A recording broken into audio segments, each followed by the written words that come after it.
Before we start, just a quick reminder to hit that subscribe button. Only 2% are subscribed. At 1,000 subscribers, I'll be posting a special video. I slammed the microwave door and the whole house flinched. I'm Dana, 38, and that night I crossed a line. My niece Lily watched the rotating plate with her jaw locked. Behind us, the other kids hovered near the pizza boxes, waiting. They knew something was wrong before anyone took a single bite. I pulled the pasta from the heat and checked nothing had cooled. Reheating again would feel like mercy, and I was not generous. I set the plate in front of her and pushed away the pizza. Everyone else waited in the living room with empty hands and big eyes. Their chatter bled through the doorway like pressure behind a thin wall. Lily glanced at the doorway, then back to her plate without moving. "You're not having pizza tonight," my voice came out too steady. Her eyebrows kicked up for a second, then fell like nothing surprised her. "Because of what you posted today," I added, and my chest burned. I wanted that burn to last longer than the leftover heat. She dragged the fork through the sauce without lifting a single bite. "You already took my phone," her voice rasped low across the table. "Is this supposed to teach me something, or just make you feel better? You're going to eat that whole plate before anyone touches pizza." The rule landed between us like a dare I could not take back. From the other room, a kid laughed and someone opened a pizza box. Grease smell drifted in, and Lily's stomach growled loud enough to embarrass her. She pressed an arm over her middle and stared at that arm instead. I heard every swallow from the other room and none from this table. The silence here felt heavier than any lecture I could deliver. I used to think consequences meant calm talks and patient reasoning. That afternoon changed my mind, even before this plate hit the table. The school counselor had called while Lily scrolled upstairs on her bed. Her voice still echoed now, clipped and too controlled. She mentioned a video without details, and I knew it was bad. I watched Lily chew at the inside of her cheek instead of the food. "You think this is about pasta?" I asked and tapped the counter twice. She finally met my eyes, and there was more anger than fear. "It is about you humiliating someone and then acting like it was nothing." Her fingers tightened around the fork and the metal started to shake. I had not watched the whole clip. I could not stomach it. The thumbnail alone showed enough faces and one girl already crying. I paused it after 3 seconds. That was 3 seconds too many. Lily did not know I stopped it that early. She thought I watched everything. Letting her believe that was the first harsh choice I made that night. "You recorded a girl without asking and threw it online for laughs. Those laughs do not just disappear when you delete a post," I told her. She flinched at the word delete, almost like it hurt somewhere new. "I already took it down," she said, and finally stabbed one pasta shell. Her hand shook as she raised the fork, yet she still tried to glare. Deleting does not undo what people saw. I knew that better than anyone. I had heard stories about careless jokes and easy cruelty online. That was why anger scared me almost as much as her behavior. If I let myself explode here, I would lose the point completely. So I focused on the food in front of her and not the video in my head. "Take a bite." I tapped the table 3 times to keep from yelling. Lily lifted the fork a little, then set it down again without eating. "Why does everyone else get pizza if this is my punishment?" she muttered. "Because everyone else did not turn somebody's worst moment into entertainment." Her eyes finally showed something close to fear, and I held that look. In the living room, my husband asked if they should start without us. "Not yet," I called back and kept my gaze on Lily. Let them wait, I thought, and maybe that was cruel too. Tonight, everyone was going to feel this discomfort whether they understood it or not. I could sense the questions building out there long before anyone voiced them. Finally, Lily scooped a mouthful and forced it down without tasting anything. Her eyes watered from the heat and from something else she would not name. I watched every movement and told myself I deserved to sit here too. If this was harsh, I would own it and I would see it through. Later, I would question everything, but right then I held the line. "You will finish that plate and tomorrow you will face the rest." "The rest of what?" she asked, and her voice finally shook. "The adults and the counselor and the girl in that clip who deserves better than silence." The word girl landed hard because I finally named her out loud. Lily's fork stopped halfway to her mouth and stayed there like a confession she could not finish. The doorbell rasped just as Lily forced down another forkful. Her throat worked hard around the bite and she froze halfway.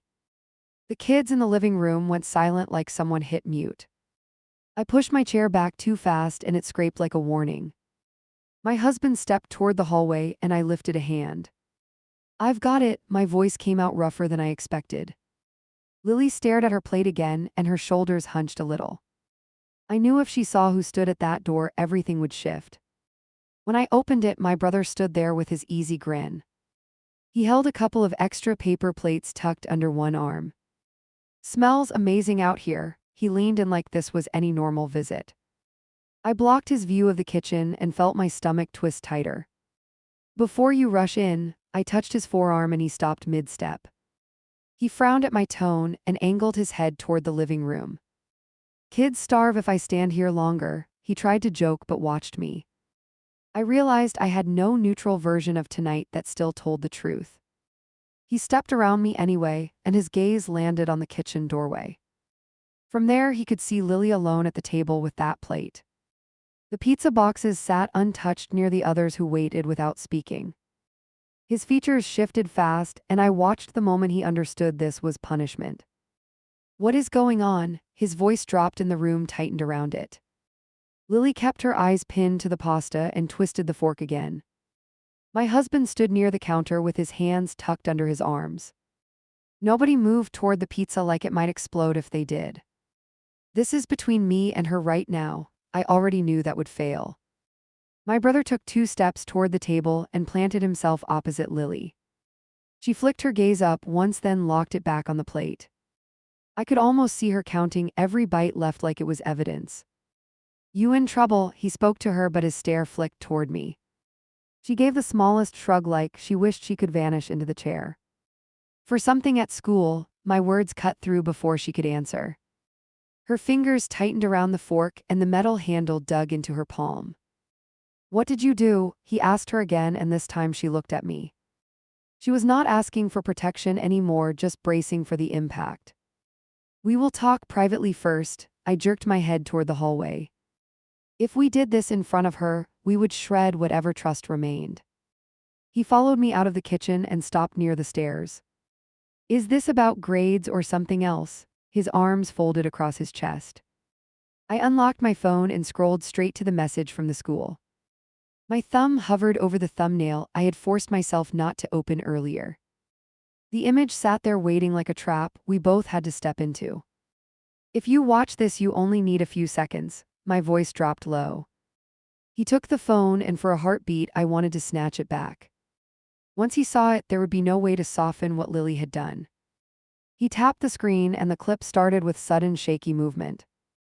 I heard laughter first, then the sound of someone gasping for air. He stared hard and his expression went blank the longer it played. At exactly 5 seconds I reached over and hit pause because I could not go further. "She posted this," his jaw clenched so tight the words almost broke. "There is more, but you do not need more." I could feel my pulse racing. He closed his eyes once like he could rewind the entire day backward. When he opened them again, there was nothing calm left in his face. "How long was it up?" His hand still gripped the phone like it burned. "Long enough for other students to share it and comment on it." I kept my sentences short because every extra word felt like a blow. I had no idea yet that the real damage had already moved beyond school walls. He inhaled like he wanted to argue with the evidence and then stopped. "Did the other girls' parents call you?" His voice carried a new edge. "Not yet." I noticed the word yet echoing inside my head. Some part of me already knew that silence would not last through the night. From the kitchen came the faint scrape of chair legs against tile. Lily stood in the doorway, now her face pale but her chin raised. She had heard enough to know we were not keeping this contained. My brother turned toward her slowly, still holding the darkened phone. "You filmed that in the bathroom." His words landed one at a time. Lily's hands curled into fists at her sides and she nodded once. "You thought it was funny." He did not even make it a question. She swallowed hard and the sound carried down the hallway like a crack. "I was mad at her." Lily finally spoke and the words stumbled out. She talks about everyone behind their back, her chest lifted fast. I wanted people to see what she is really like, her voice thinned. It was the first time I realized anger and hurt had mixed inside this stunt. You wanted payback and you picked the worst possible way. I heard my own tone and recognized something ruthless in it. My brother glanced at me as if checky. And gee, whether I would push further. I understood then that if I retreated now, we would teach her nothing. Go finish your food, he pointed toward the table while still watching her. She hesitated like she hoped one of us would cave and end it. The silence stretched until she looked away and walked back to the kitchen. Every step sounded like she carried more than a plate waiting in there. He let out a breath through his teeth and rubbed his forehead roughly. I get grounding, he kept his voice low again though it trembled. But making her eat alone while everyone watches pizza. He did not finish the sentence, yet the accusation hung between us. That was the first moment I wondered if I had gone too far. I'm not humiliating her for sport, I steadied myself against the wall. I want her to link that plate to what she did to that girl. The word girl came out heavier than I planned and I caught it. I could not keep pretending this was just about a policy violation. He stared at me for a long second, then looked toward the kitchen doorway. School doing anything tomorrow? He leaned closer like he expected bad news. I nodded once and kept my gaze level because backing down would confuse everything. Meeting with the counselor before classes and we both need to be there. Suspension on the table, he asked it like someone asking about a storm. I do not know yet, I had not wanted to ask that on the phone. I knew if I heard that word early I might soften tonight. Part of me feared I already had a reputation there for overreacting. We walked back toward the kitchen and the living room noise lowered. The kids sensed we were returning and their conversations thinned out. Lily sat where we had left her with the fork resting on the plate. The amount gone showed she had eaten more while we were in the hallway. You are going to that meeting, her father spoke from the doorway. Lily's shoulders flinched, but she did not look up right away.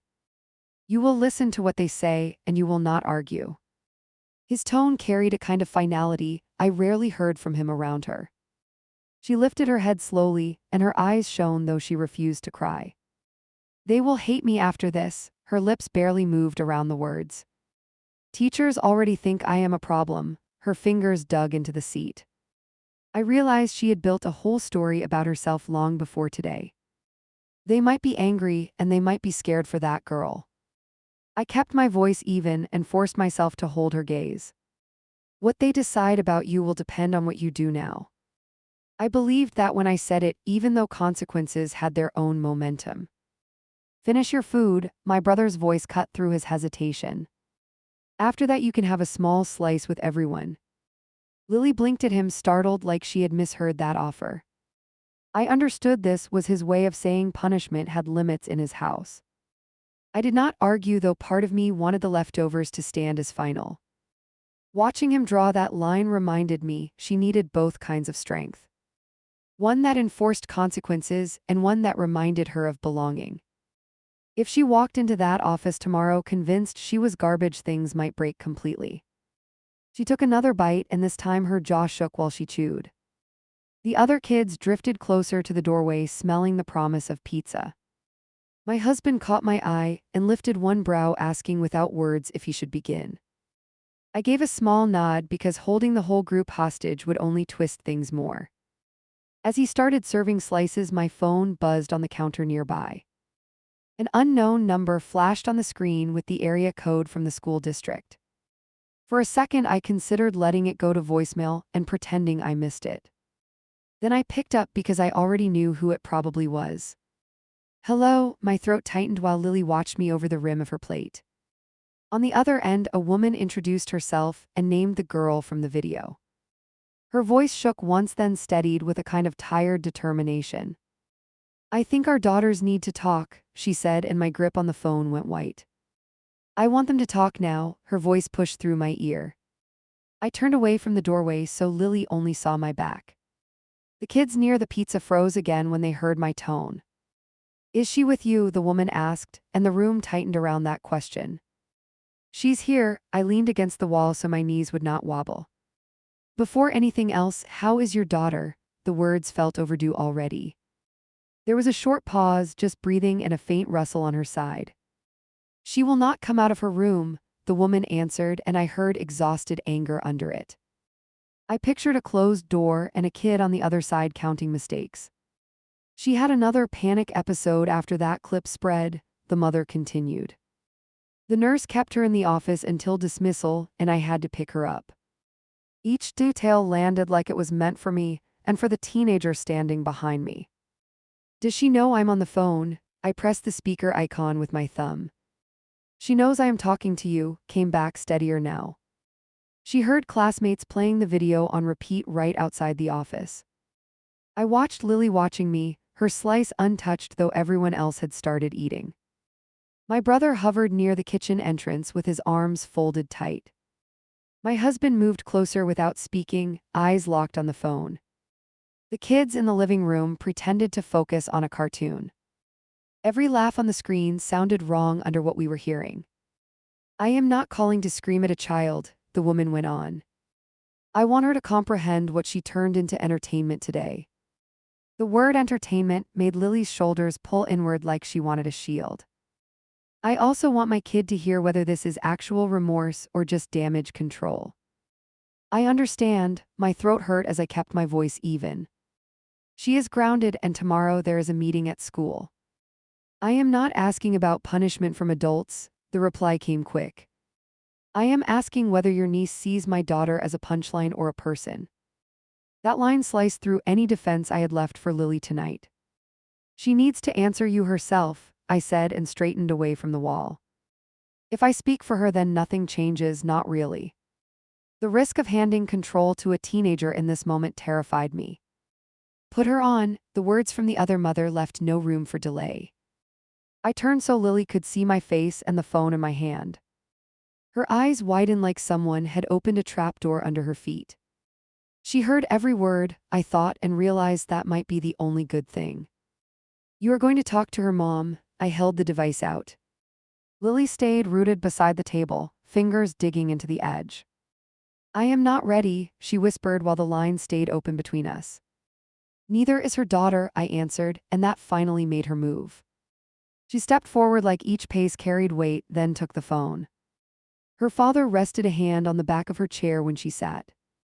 My brother stayed nearby, jaw clenched again but eyes fixed on his kid. I stayed standing behind her so she could feel me there, but not hiding her. Hello, Lily's greeting came out thin, almost swallowed. On the other end there was that small drag of air again. Hi, the teenager's voice reached us, quiet but sharp around the edges. Even from a distance, you could hear someone trying hard not to cry. Lily's fingers tightened around the phone so much her knuckles blanched. I know who this is, the other girl went on, no greeting. You filmed me on the floor and laughed while I could barely breathe. Every syllable shook yet none of them broke, which almost hurt more. I deleted it, Lily stared at the tabletop as she spoke. I know that does not fix anything, she added quickly before anyone could jump in. I did not think you would hear the sound or see yourself like that. It was a clumsy apology, but it was the first time she named what she had done. Why did you record it all? The question cut through from the phone. Lily blinked hard and a tear slipped down before she wiped it away. I was furious after what you told people about me, she admitted. You called me fake and desperate in your group chat and I saw screenshots. The air in the kitchen shifted because that piece had not come up yet. My brother shot me a look that asked a dozen things at once. We had focused on the clip and never considered what came before it. This did not excuse anything, but it twisted the story in a new direction. So you wanted to humiliate me back? The girl's tone turned flat. I wanted you to feel what I felt when everyone stared. Lily's voice snapped then dropped, like the truth surprised her too. I did not think about people replaying it while nursing staff tried to calm you down. There was a long inhale on the other side, then a shaky laugh. One of the boys looped it and called me a meltdown meme. The word meme made my stomach flip, how casual cruelty had become. I heard your giggle twice before the teacher finally grabbed his phone. Lily covered her mouth with her free hand like she could push the sound back. I hate that I laughed, she managed after a few seconds. I hate that they were laughing with me even more. Her shoulders started to shake, and this time she did not try to hide it. For a moment I wanted to disappear after school, the other girl admitted. The quiet in the room deepened so much I could hear my own pulse. I thought if I stayed home tomorrow people would forget. Then I realized they might keep sharing it whether I showed up or not. That last line landed hardest because every adult there knew it was true. We all shared a quick glance, not wanting her to hear pity in our silence. Lily lowered the phone, to her chest and sucked in a jagged breath. Please keep talking, I murmured, and she lifted it again with trembling hands. I cannot undo what I posted, Lily told her, eyes on nothing now. I can stand next to you tomorrow and tell anyone who brings it up to delete it. The offer surprised even me, and I saw my brother's eyebrows jump. If you want me to stay away instead I will, but I will still say it. On the other end there was only breathing for several heartbeats. Finally the girl answered, voice smaller than before. I do not know if I want you beside me now, she admitted. But I want teachers to hear that this was not my choice and not a joke. They will. I stepped closer so my words carried toward the microphone. Adults will hear from us before the first bell, I promise you that. My promise covered more than just a conversation in an office. It covered the way I would handle every cruel joke I saw from now on. I am not ready to forgive you, the girl told Lily, no pause. I just needed you to hear my side without hiding behind filters. Okay, Lily wiped her face with her wrist and nodded even though the girl could not see. I will not post about you again, and if someone does I will report it. The call ended with a tired goodbye from the mother and a soft click. Lily kept the phone against her ear for a second like she needed proof it was over. Then she set it on the table and stared at her reflection in the dark screen. For the first time that night I saw something shift in how she looked at herself. Lily shoved the phone away like it burned and reached for the pizza. My hand got there first and slid the box just out of reach. Her head snapped up and every kid in the room froze mid-chew. We are not done, I told her, and the slice in her fingers sagged. You promised one piece, her voice scraped out, eyes locked on my arm. Her father shifted behind her, torn between backing me and backing his child. My brother watched us like a referee who never trained for this game. I could feel all of them waiting to see who blinked first. I did not promise, I answered, and my brother let out a short breath. He offered, and that was before we heard how bad it got today. Lily stared at the pizza as if it were part reward, part verdict. Even I hated how petty and real that slice looked between us. You already made her eat separately, my brother stepped closer to the table. She talked to the girl, she listened to the mother without arguing. He gestured toward the phone, now sitting black and heavy on the surface. At some point this stops being a lesson and turns into revenge. That word punched harder than anything so far, and he knew it. Lily flinched like he had slapped me instead of her with it. My husband rubbed his mouth hard, not taking sides but not neutral. I heard my heartbeat in my ears and the microwave clock ticking behind me. This is not about payback, I kept my gaze on Lily, not him. I need her to understand that hurting someone online is not a joke. I knew I was repeating that theme, yet the stakes kept shifting. Punishment had started as a reaction and turned into something almost calculated. Lily pulled her hand back from the box and let the crust drop. I am not hungry anymore, she pushed the plate away, jaw tight. That sentence scared me more than any yelling might have done. When teenagers stop wanting food, sometimes they are really refusing more than dinner. Take the slice, I told her and shoved the plate back. Her eyes flew to mine, confused by the sudden change of rules. If you skip it now, you will act like the whole night erased everything. I want you strong enough tomorrow to look people in the face. She searched my expression for a trick and found none, just exhaustion. Slowly she picked up the pizza again and bit down without tasting. Grease stained her fingers and she wiped them on a napkin too hard. I watched every motion and wondered when feeding a child became this complicated. The room loosened once she ate, but nobody relaxed completely. My younger nephew whispered something to his sister, and they shuffled toward the hallway. One by one, the kids drifted off with their plates and whispered guesses. I let them go because that gossip would be nothing compared to school. When only adults remained, my husband stacked empty plates with short clipped movements. My brother leaned on the back of a chair and studied me like a case file. She is going to remember tonight forever, he said quietly, not accusing now. Question is whether she remembers insight or humiliation when she thinks about it. I dropped into the chair across from Lily and folded my arms. Look at me, I said, and she lifted her eyes reluctantly. What you did and what you felt before you filmed are separate things. You can be hurt by rumors and still be responsible for your response. Her lips trembled, but she held my gaze longer. And I expected. They laughed when you punished me with leftovers, she finally whispered. They will laugh even harder tomorrow when teachers drag me into that office. Everyone will talk about it again like I am some headline.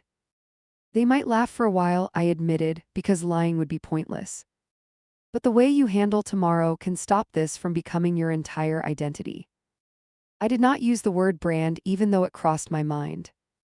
Kids talk that way now about reputations, as if life were marketing. Her father pulled out the chair beside her and sat down heavily. I do not care if they call you names, he told her. I care if you turn into someone who thinks pain equals content. That line hung between them, and I could see it hurt him too. I do not think that, she bristled, then slumped, then straightened again. I thought about how she trashed me, not that she could stop breathing. Her fingers picked at the cardboard edge of the box without noticing the flakes. It just felt like finally everyone would understand my side, not hers. Tomorrow they will hear both sides, I replied and reached for her phone. You already apologized to her face sort of through the call. Now we deal with the group that watched and commented. This time you are not going to vanish behind an delete button. She stiffened as I unlocked the screen and opened her message threads. I scrolled through names I did not recognize and short phrases full of slang. Every line was another reminder that their world moved faster than ours. I stopped when I reached the chat where the clip had been shared. Thumbnails filled the conversation, some already blurred by removals from the platform. The captions underneath hit just as hard even without the moving image. Drama club audition, one said, and another labeled the girl as unstable. A few messages tried weakly to defend her, but most piled on. Lily leaned forward and scanned the screen with wide, unfocused eyes. I did not write that one, she muttered, pointing at a cruel comment. I only sent the video and one caption, she added, like that minimized impact. What they wrote after was not my idea, even if it started with me. You lit the match and turned away, I answered, thumb over the keyboard. We cannot control every spark, but we can choose where we strike. I heard my own metaphor and almost winced, yet it fit this exact moment. Type what you want them to see from you before school, then show us. She hesitated, then took the phone with hands that no longer felt steady. Her thumbs hovered over the keys, then she began to compose slowly. Words appeared line by line as she erased and rewrote each sentence. We watched in silence, giving her room to build something honest. When she finished, she turned the screen so we could all read. I'm the one who recorded and uploaded that bathroom video earlier, it started. It was wrong to film a classmate having a panic episode and share it. I have removed it everywhere I can reach, and I am meeting with staff tomorrow. I am asking you to delete any copies and posts connected to it, the message continued. Comments making fun of her breathing or face or breakdown are not okay. If you want to be mad at someone, direct that at me, not her. I will be talking about this with school tomorrow, and I will accept whatever happens. My brother exhaled, and something in his shoulders eased for the first time tonight. Her father nodded once, eyes suspiciously bright, though he glanced away quickly. I searched the text for excuses and found none, which impressed me. She had finally dropped the defense that she was just joining the crowd. Send it, I did not ask for more edits or extra lines. Lily hit the arrow, and we watched the message jump to the bottom. 3 dots popped up almost instantly from 3 different usernames. Responses started pouring in before we could even process the first ones. One kid replied with a single thumbs up emoji and nothing else. Another wrote, respect for owning it, which surprised all of us a little. A third said too late, followed by a broken heart icon and silence. More reactions scrolled by, mixed between grudging approval and cold criticism. Stop reading for now, I told her and took the phone back. If you stay locked on this chat all night, it will eat you alive. But I need to know if anyone refuses to remove the clip. That was the part I could not ignore, even if she wanted distance. My husband reached for the phone this time and nodded at me. I will monitor it for the next hour, he offered. If something problematic appears, we will decide together whether to contact parents. I realized we had shifted from punishing her to managing a wider mess. Lily pushed her chair away from the table and stood unsteadily. I want to go upstairs, she murmured, glancing between me and her father. Door stays cracked, he answered. Quickly before doubt could creep in. And the laptop remains downstairs tonight, I added, and she did not argue. She trudged toward the stairs, then paused on the first step and looked back. You are going to the meeting with me, right? She asked quietly. All of you, not just dropping me at the door. The question revealed more fear than any earlier outburst, and it cut through me. We will be there, I said, the commitment absolute even if the outcome was unknown. We are not throwing you at this alone and hiding in the parking lot. She nodded once, as if that promise allowed her legs to move again. I watched her climb, each step slower than usual yet more deliberate. When she disappeared down the hallway, my brother sank into a chair. Suspension is almost guaranteed, he muttered, rubbing his hands over his face. Maybe more depending on how far that video traveled, my husband added quietly. I hated that he was right, and I hated that none of this was exaggerated. My phone vibrated again on the table with a new notification. This time it was an email from the assistant principal, subject line blazing. Meeting confirmed for tomorrow morning, student and guardians required. There was also a mention of possible digital harassment policy review at the bottom. Policy review, my brother repeated the phrase like it tasted wrong. They are not playing around, he went on, pacing a short path. If they decide to make an example of her, this could follow her for years. His worry mirrored my own, mixed with a grim understanding that examples sometimes help others. We also have that other parent expecting a real conversation, I reminded him. Not just a phone call, but a face-to-face at some point. One fire at a time, he muttered, though we both knew they overlapped. There was no neat order for this kind of fallout, only waves. I cleared the table in quick motions, needing something physical to do. Throwing away crusts and stacking dishes felt mechanical and strangely fragile. The microwave loomed in the corner, its clock digits glaring into the room. I caught my reflection in its door and hardly recognized the strict mouth staring back. You are wondering if the leftovers went too far, my husband observed. He leaned against the counter, watching me instead of the dirty dishes. I was watching you watch her, not just the food. You looked like you were punishing yourself too. He was not wrong, and it infuriated me that he saw it so clearly. When I heated that plate again, I wanted her to connect pain with impact. Not hunger pain, but the awareness that choices have weight. Instead, I might have welded shame to something as basic as dinner. My brother listened, expression torn between sympathy and unease. I get consequences, he repeated from earlier, voice lower this time. But if food becomes a weapon, we might add problems she never had. He lifted an eyebrow, leaving the possibility hanging like a warning light. I closed the microwave with a gentle push, not a slam this time. Somewhere upstairs a door creaked, then settled on its frame halfway closed. I imagined Lily lying awake and replaying that call on a loop. I also pictured the other girl doing the same, without any pizza at all. We cannot undo the leftover thing now, I said finally, refusing to dodge it. But we can decide how the rest of this looks. No more public punishments like that in front of the younger kids. If we keep going that route, we risk teaching them the wrong lesson. What is the right lesson then? My brother asked, spread hands open. That she will be shielded from discomfort the moment she cries enough. Or that her relatives will stand beside her while she fixes what she broke. He was not challenging me as much as searching for a path we could share. The second one, I answered, feeling the words settle into me.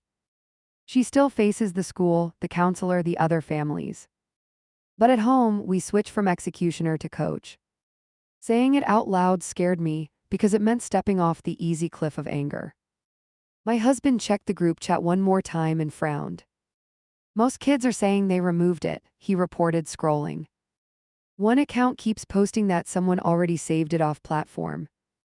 There it was, the part we had all dreaded, the piece we could not control. Screenshot culture, my brother muttered, shaking his head slowly. Nothing really disappears, even if the original gets wiped. I knew that already, yet hearing it voiced about our family hurt differently.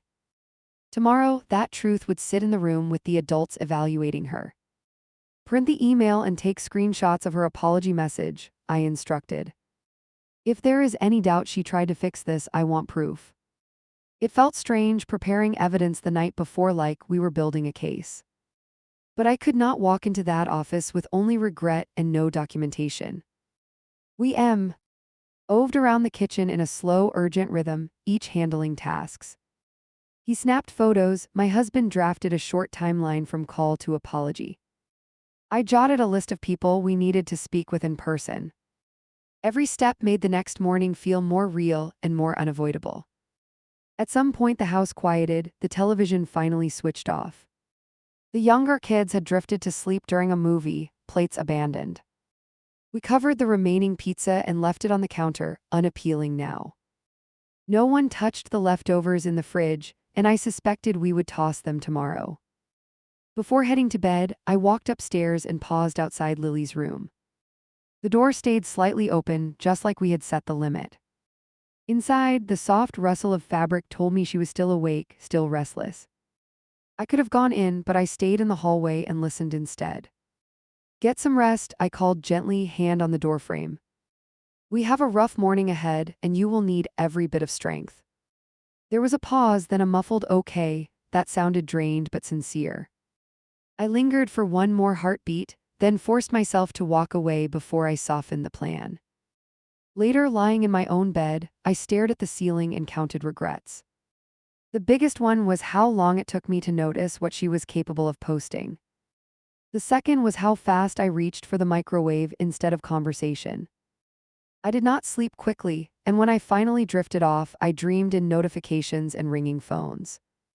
By the time the alarm blared in the morning, my decision was set. I would not apologize for enforcing consequences, but I would change how I framed them. The leftovers had made their point, now the rest needed something deeper. I just did not realize yet how far the school's response would push that resolve.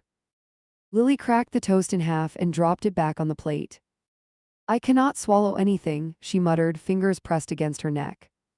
The clock over the sink ticked louder with each second we lost. We leave in 10 minutes, I answered, and neither of us reached for food. Her backpack leaned against the chair, unzipped, papers jutting out like a warning. Bring the charger, her father reminded her, sliding the printed emails toward me.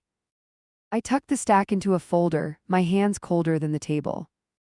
Today was not just about discipline, it was about what kind of adult she would start to become. In the car, she buckled up with stiff shoulders and stared straight ahead. My brother sat in front with us, knees pushed forward, jaw working. Her father drove, knuckles pale around the steering wheel, phone resting between us. Nobody turned on music, the silence did all the talking we avoided. Halfway there, Lily finally spoke without lifting her head. If they kick me out, will I still stay with you or go somewhere else? The wording hit me harder than any threat from the school could. You are not getting shipped off like a package, I told her and meant it. We pulled into the parking lot and kids streamed past the entrance. A few recognized Lily and did double takes, whispering to each other. One boy raised his phone, then dropped it when he saw our eyes. Already the day had drawn lines, and she stood right in the middle. At the front desk, the receptionist glanced at the clock and then our folder. They are ready upstairs, she said, handing us visitor badges and not asking questions. Lily fumbled with the sticker until I took it and pressed it on her hoodie. Her chest rose fast under my hand, then lowered as she forced a long breath. We walked down the hall together, adults forming a loose frame around her. Students moved aside as we passed, some staring openly, some looking away. The buzz of conversations faded behind us, replaced by the hum of vents. Every step toward that meeting room felt like stepping onto a higher ledge. Outside the office, another family waited on a bench against the wall. The girl from the video sat close to her mother, hands clasped between her knees. Her eyes flicked up when she recognized Lily, then dropped to the floor again. Seeing them in person made last night's call feel far too small. The counselor opened the door and studied our group, lips pressed together. "Come in," she directed, standing aside so we all filed through. The assistant principal sat at the table with a stack of printouts and a tablet. 2 chairs remained empty in the center, turned toward each other, not toward him. "Students here," the counselor instructed, gesturing toward those 2 chairs. Lily hesitated, then moved forward and sat without waiting for us. The other girl joined her, shoulders barely touching the backrest, eyes forward. Parents took seats around the edge, forming a ring that felt almost like a jury. "I appreciate you all coming first thing," the administrator began, hands folded. "This involves our digital conduct rules and our commitment to student safety." He tapped the folder in front of him and glanced between the 2 teenagers. "Before we address consequences, I need to hear directly from both students." He turned to Lily first, and the room leaned in with him. "Walk us through what you did yesterday, using plain words, no excuses." Her fingers gripped her knees, knuckles whitening, but she did not look away. "I recorded her in the restroom while she was freaking out, then shared it." The other girl's shoulders twitched at the phrase, but she stayed in her seat. "You did more than record," the counselor prompted gently, hands open. Lily swallowed hard, then nodded once. "I added words over it and sent it to a group chat and my story, and people reposted it." My brother flinched at the number of steps she named rather than just one. The administrator jotted a note, then lifted his eyes again. "Did anyone encourage you, or did you initiate the recording yourself?" "I pulled out my phone on my own," she answered, the words landing heavy on the table. The counselor turned to the other girl next and spoke softly. "You are not obligated to share details, only what you feel able to say." The girl looked at her mother, who gave a tiny nod without speaking. "When I saw myself online, I wanted to never show up here again," she managed. Her hands shook on her lap and one thumbnail dug into the skin. "I already struggle when crowds form, and that day my chest locked," she continued. "I went to the bathroom because I thought it would be quiet and safe.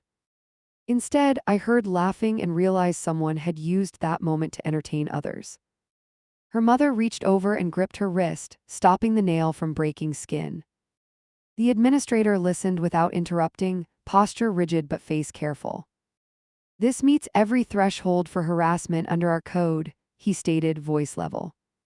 "We cannot treat this as a minor lapse or a single misstep." He slid a sheet toward us across the table, bullet points visible. "Possible responses include removal from class for several days, loss of extracurricular privileges, and mandatory education modules.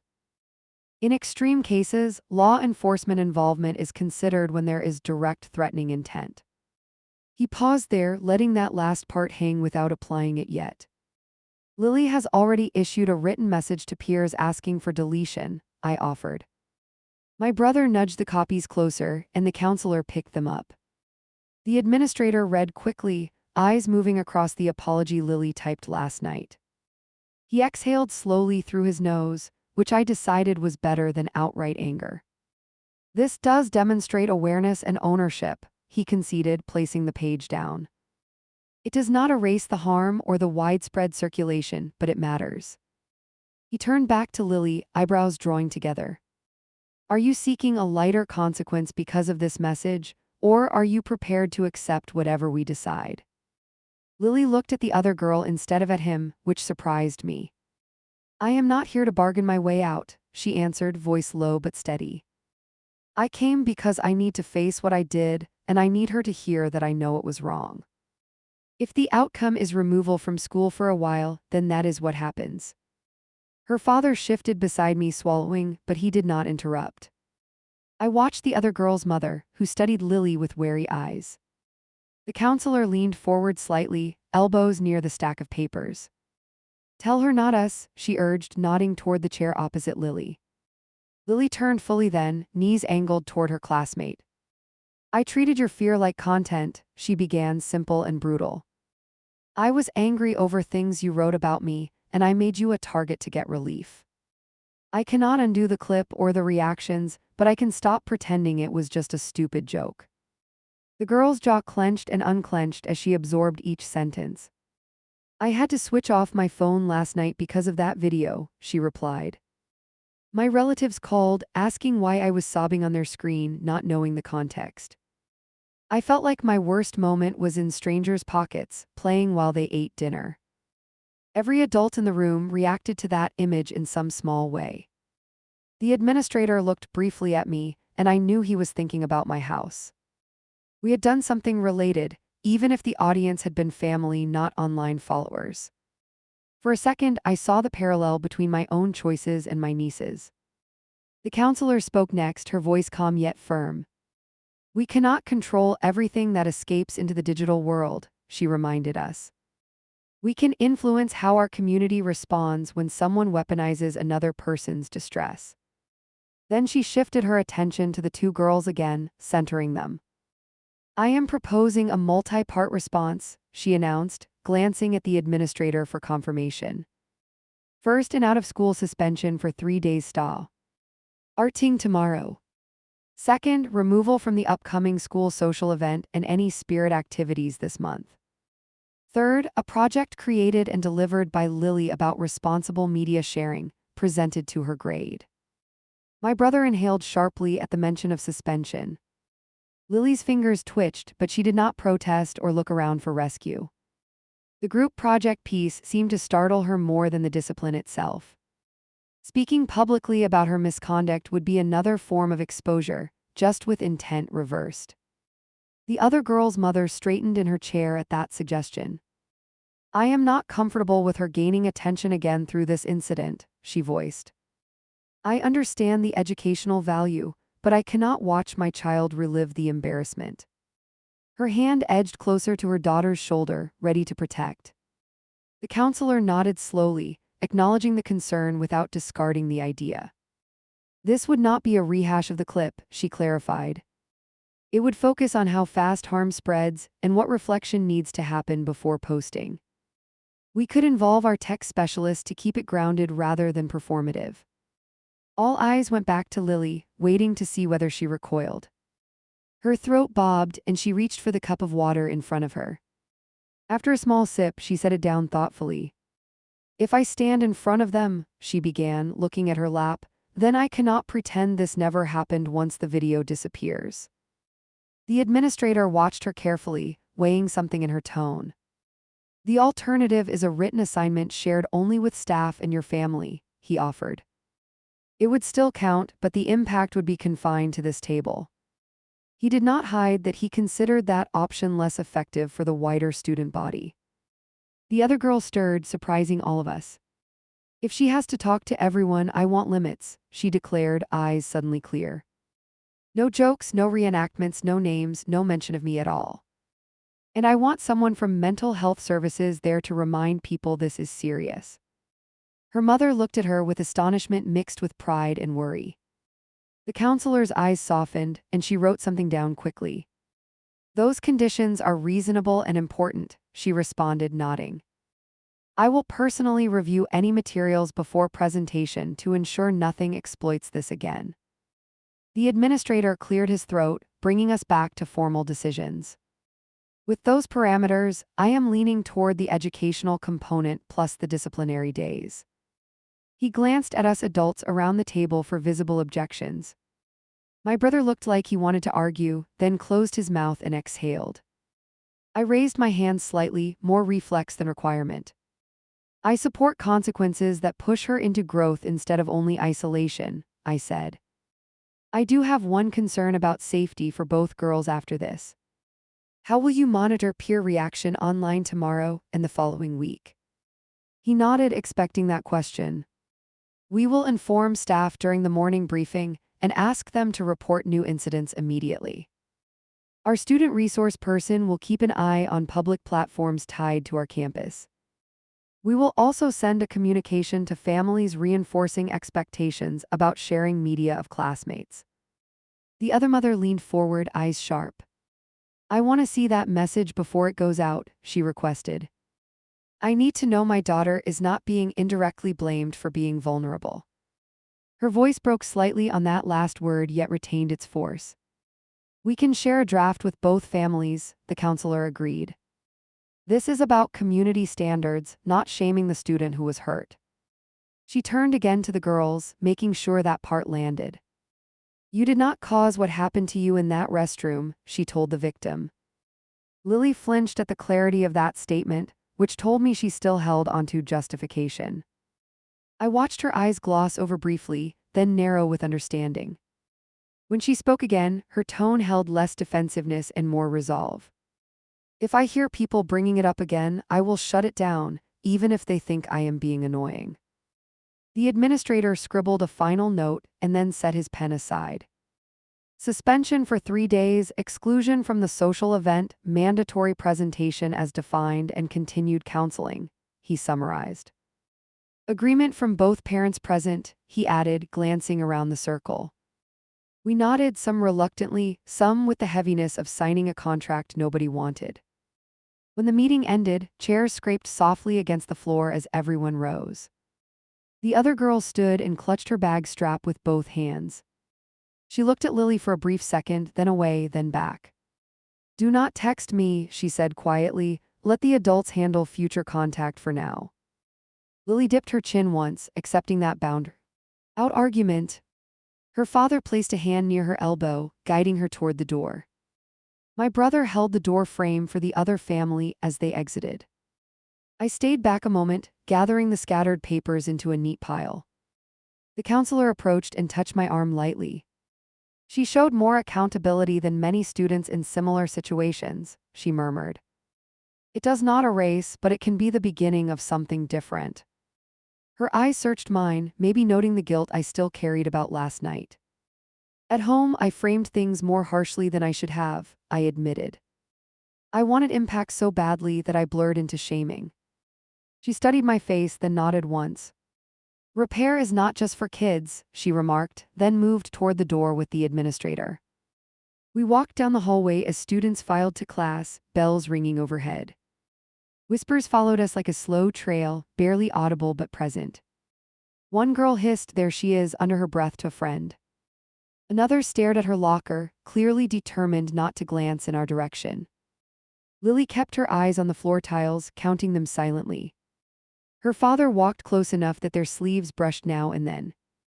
My brother stayed on her other side, forming a narrow corridor. We looked like a small escort, guarding someone who was both family and offender. In the car afterward, nobody spoke for the first several blocks. The school shrank behind us in the rearview mirror, yet the day had barely started.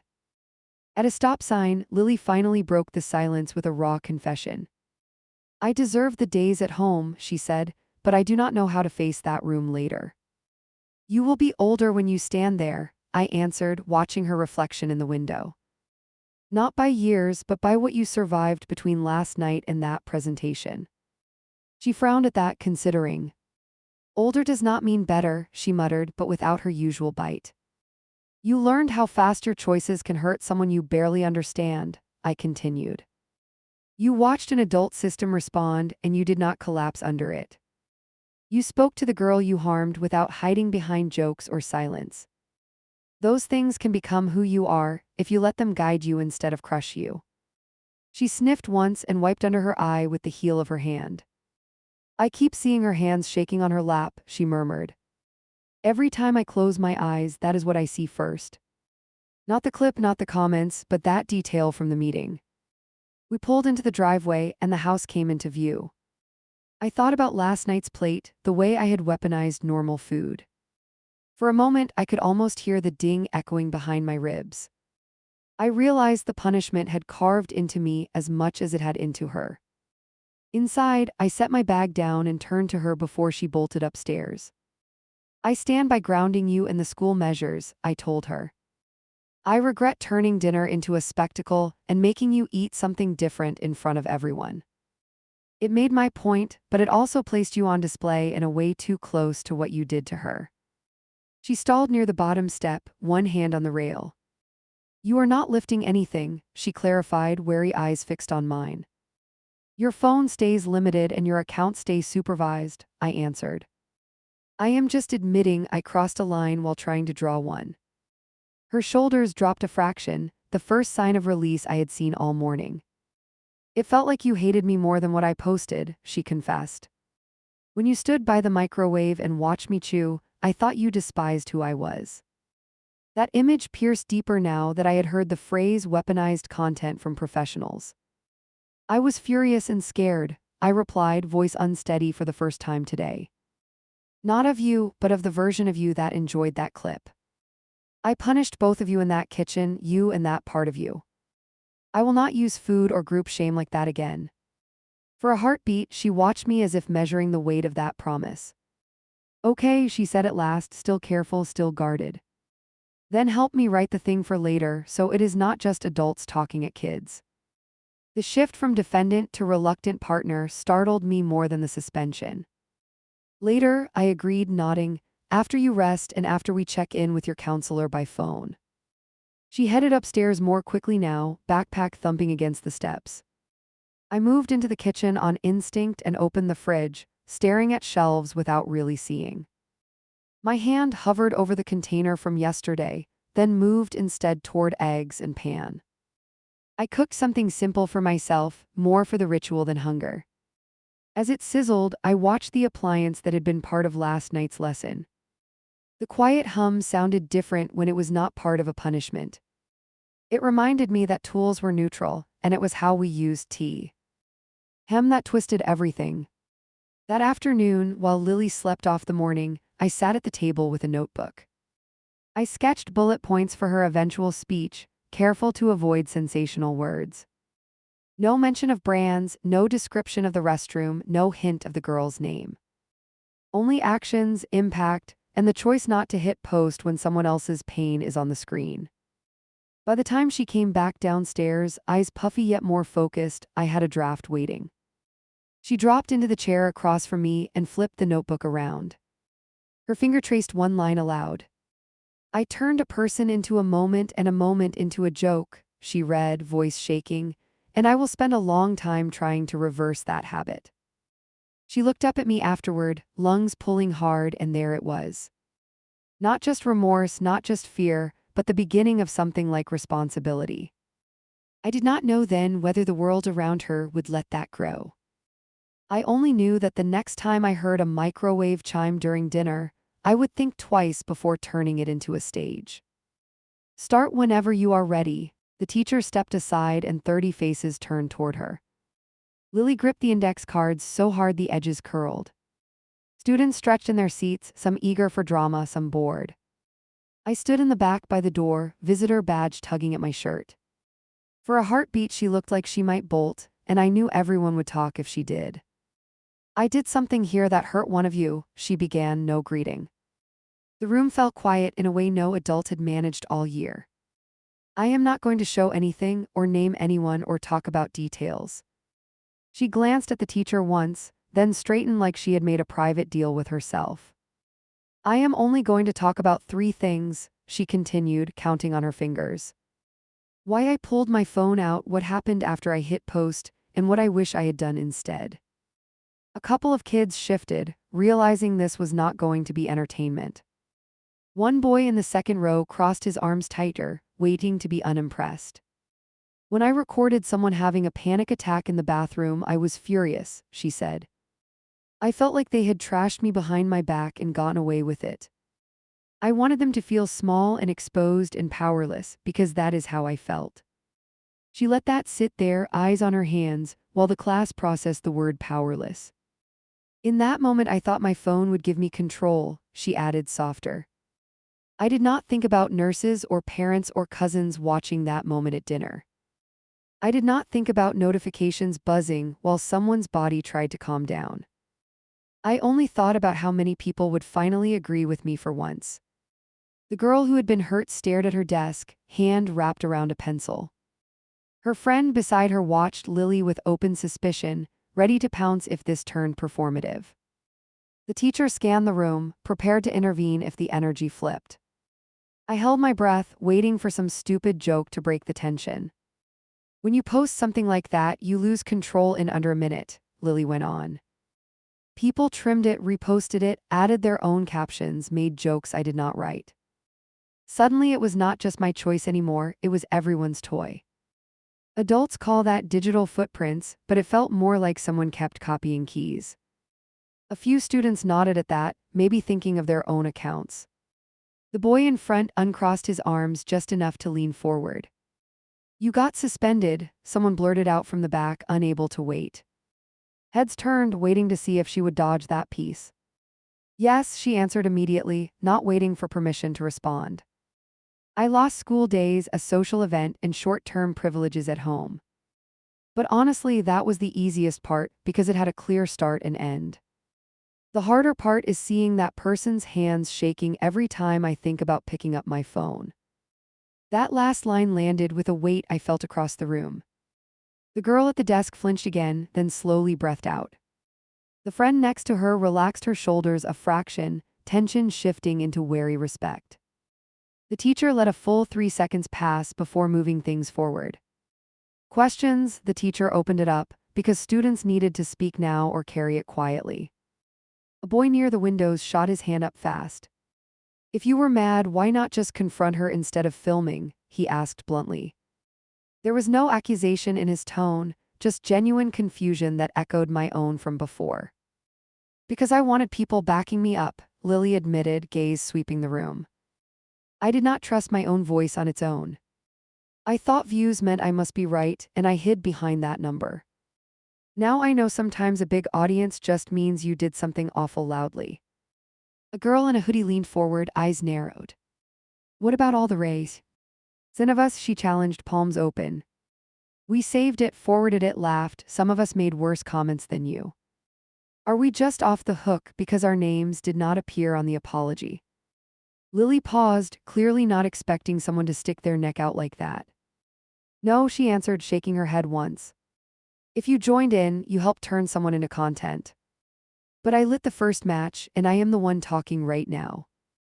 The hooded girl studied her for a moment, then sank back slowly. She did not smile or nod, but she did not scoff either.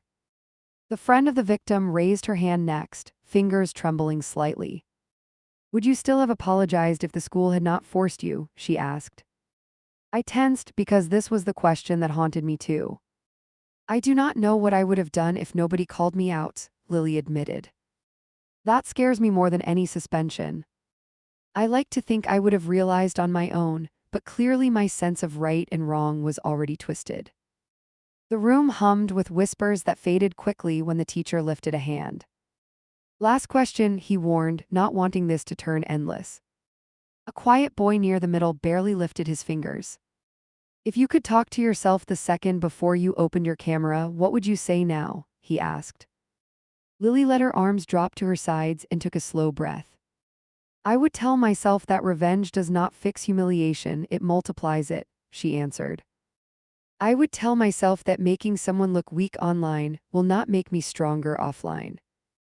And I would tell myself that if my next move needs an audience, maybe it is not a move I should make. The teacher stepped forward then, sensing the peak had arrived. Thank you, he told her, not as a formality but as a finishing point. Everyone here witnessed something that we hope never repeats, and something we hope does repeat. The harm, no, this conversation about accountability. He dismissed them to their next class with instructions to reflect, not gossip. Of course, I knew talk would happen anyway, but the framing mattered. Students gathered their things, glancing at Lily with new math in their eyes. Some sympathetic, some cold, some calculating what this meant for their own choices. The girl from the bathroom left first, her mother waiting just outside the door. She walked straight past me without looking up, but her hand brushed her mom's. They left together in step, two people who had endured more than this assembly. I realized I did not need her forgiveness to keep changing, but I still wanted her peace. Lily approached me slowly while the room emptied, cards still in one hand. "So," she asked, searching my face, "did that sound fake or actually honest?" Her voice carried a wobble she tried to hide under sarcasm. It reminded me she was still a teenager trying to read adults-like reviews. "You did not flinch away from the ugly parts," I replied, steady. "You answered hard questions without spinning them toward sympathy. You did not mention pizza or punishment or anything that made you the victim. For this audience, that mattered more than whether every sentence was perfect." She exhaled in a rush, shoulders dropping. "I almost brought up that plate last night, she admitted. I wanted to talk about how humiliation can happen around a table too. But I figured embarrassing myself with food details would confuse the point." She was right, and hearing her link those moments made my stomach tighten. "You can talk about our kitchen later with me, not as a speech. Today was about ownership of what you did here. At home, we still have work about how I responded there." On the way out, a boy jogged up beside us, breathless. "That thing you said about needing an audience," he blurted. "I almost posted my friend throwing up after practice last week, but I remembered your suspension and chickened out." He shoved his hands into his pockets, suddenly awkward, then hurried away before she could answer. Lily watched him go, surprise flickering across her face. "Do you think he really would have posted that?" she asked. "I think he wanted me to know he almost did," I answered. Sometimes stopping at almost is the best proof something landed. Over the next month, the storm gradually shifted from hurricane to background noise. Some kids still whispered when she passed, but the volume dropped. The staff followed through with their promise to shut down new incidents quickly. Screenshots still existed somewhere, but they stopped looming over every day. At home, our rules slowly adapted from pure restriction to negotiated boundaries. Her phone slept plugged in downstairs each night, hers in reach only after breakfast. She handed it over without the dramatic sigh that used to be automatic. That tiny change told me more than any apology could have. One evening, a younger cousin stayed over with his game console and big attitude. While we cleaned up after dinner, his laughter erupted from the living room. "Look at this," he yelled, calling the other kids over. By the time we walked in, half the group huddled around a screen. On the display, some kid from his team tripped during a drill and hit the ground. It looped, rewound, zoomed in, accompanied by an exaggerated sound effect. The cousin shouted about posting it to get likes before the next practice. My chest tensed, the scene feeling too familiar in all the wrong ways. I opened my mouth, ready to bark an order, but Lily got there first. "Hold up," she called, voice cutting through the excitement. Every head turned toward her, even mine. She stepped between the kids and the console, hand out. "You post that and watch him find out from strangers," she warned. "You think it is hilarious until he has to walk into the locker room." Her cousin rolled his eyes, but his thumb hovered over the share button. "You are overreacting," he muttered, yet edged the cursor away from upload. "I filmed someone at school when they could not breathe," she pressed on. "Everyone told me it was just a joke until it was not. We spent weeks fixing what I did, and some pieces still will not ever be fixed." She did not raise her voice, but nobody reached for the controller. He glanced at me then, looking for backup or contradiction. "Your cousin knows this territory too well," I said quietly.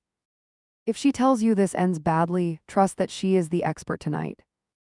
That moment felt like the first time I had openly respected her judgment in front of younger relatives. He grumbled, hit delete, and tossed the controller onto the couch. "You all ruin fun," he complained, but his posture screamed relieved more than angry. The other kids dispersed, conversation shifting to something else. Lily stayed standing there, staring at the blank screen. "You did not need me to step in," I told her, joining her in the room. "I heard that," she answered, managing a small, tired grin. It felt good to block it before it became another story like mine. Her hands were steady now, not clenched, not shaking. Later in the kitchen, I reheated leftovers for everyone without thinking.